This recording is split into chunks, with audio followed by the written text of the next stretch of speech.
So I assume that's a go? Yep. All right. Need to sync in post. Gotcha. It's like the old clapper. So do you want me to be talking to a particular? Yeah. Okay. Over here, so you don't just ignore the cameras. Okay. All right. So I guess I should just get started then.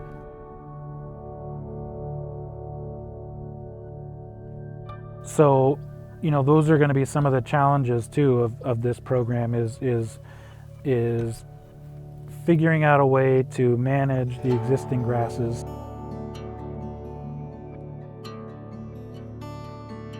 But boy, does it use a lot of chains and gears.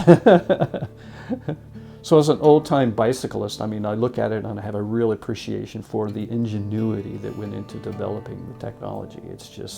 It's a Rube Goldberg device gone peacenik. Yeah.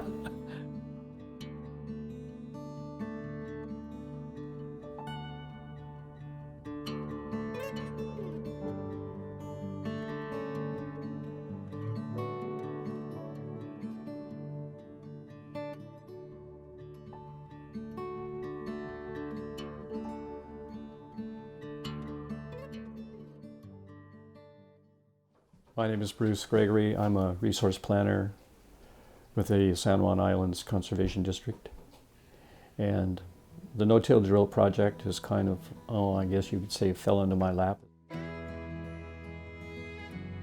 because it attempts to answer a lot of questions that I personally had as a farmer, and a lot of farmers that I've met with over the years have also expressed the same kinds of questions. So we've been we've been chatting with for 2 years on field restoration techniques and ideas, and we've been working on that for a while in terms of just getting the fields, trying to get the yields up and the quality of the forage up, so we can keep our animals on there longer and healthier. And so no-till came up as a part of those conversations. I'm Andrew Borner. I live on Shaw Island, and my business is Natural Plant Solutions.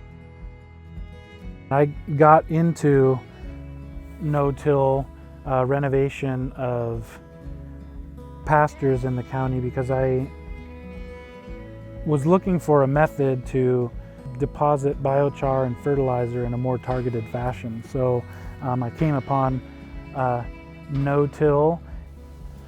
And really there's a unique history in the islands in terms of agriculture, and there's historically been a pretty limited scenario in terms of pasture renovation, which revolved around the issue of plowing and disking and harrowing.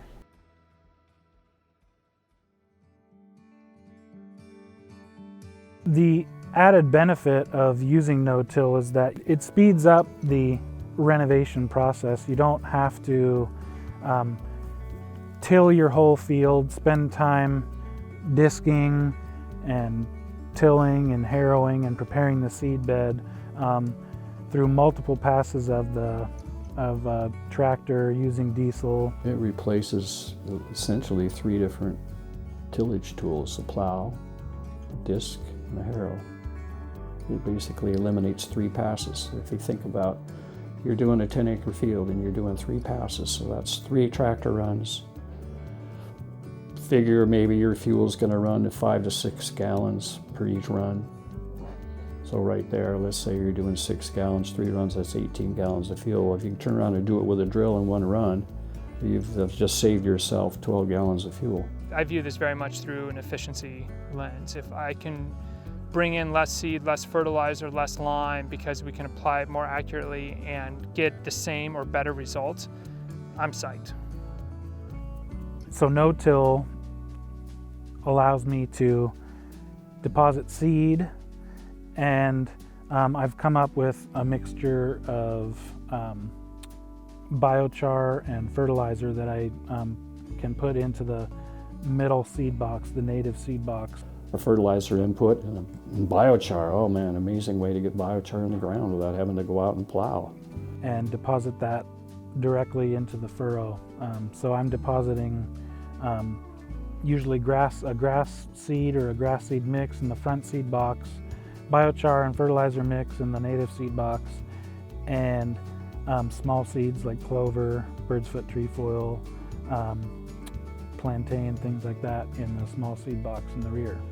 You know, we're buying local hay. We also have to buy hay from off island, and if we can reduce the amount of hay we're buying and buy more local, that would be awesome. So that's the benefits are, you know, reduction in fuel. But the big question is, can we find species that will mix and compete with and grow along with those species which have, unfortunately or fortunately, developed and become the mainstay of our pasture lands, which is, you know, represents 65–75% of the agriculture in the islands.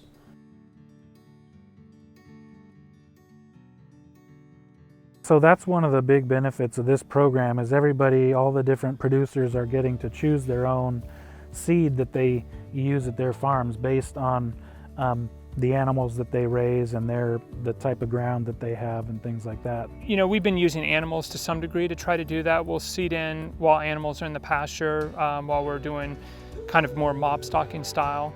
And that seems to help, but I don't have any way to kind of scientifically measure that. But with that said, I mean, just excited, just even the process of getting it started, thinking about animal, you know, the eating habits and how we move the herds through and prepping fields and, you know, fertilizer. We didn't fertilize on this batch, but we're definitely looking to start doing, you know, adding fertilizer in the next batch in ways that we can place it really specifically, not just general broadcast seeding it out. Being a partner in this program is really helping us figure out what's going to help in San Juan County because every field is different, but we are unique in that we have kind of a Mediterranean climate. It's wet, and like this year, all of a sudden a switch flipped and it got super dry. And so those constraints have a big effect on pasture growth and pasture productivity. We don't live in an area that is renowned for its, quote, irrigation components.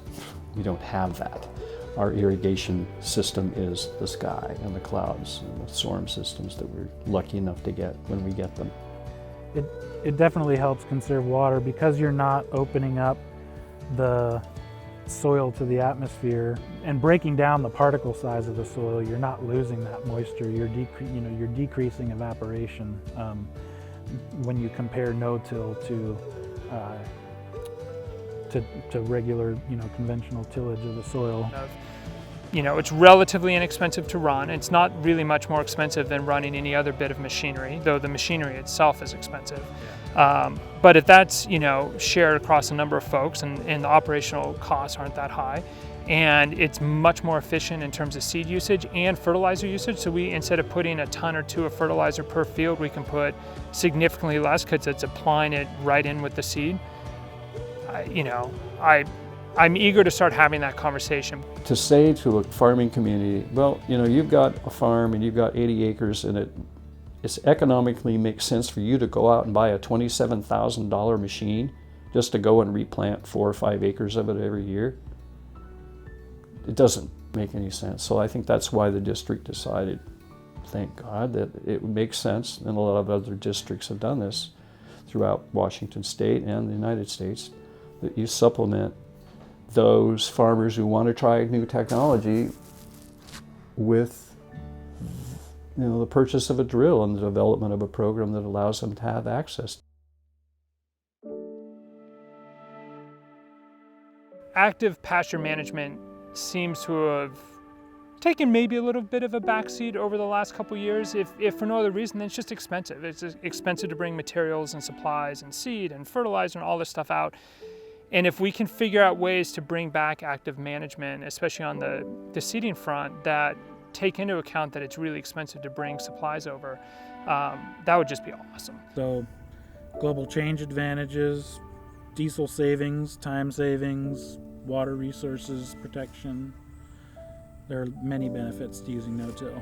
But we're not even looking at ways to turn over a whole pasture. I mean, if we're just saying, hey, you put $100 a seed down or $50 a seed down per acre, and you saw 20% improvement in your pasture, we need to start showing those numbers. Nobody gave us a book of instructions of how to do this and where to go with it, because nobody has ever done it.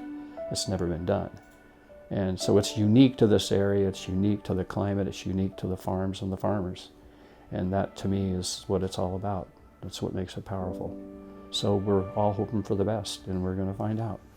And yeah, there's a lot to learn, but we're starting that process, which is great. Using no-till, you don't need to open up the soil, so there's much less. You're not losing carbon to the atmosphere. We're measuring things. We're doing soil tests. We are measuring the inputs going in, we're measuring the time, and we're measuring the results that are coming out.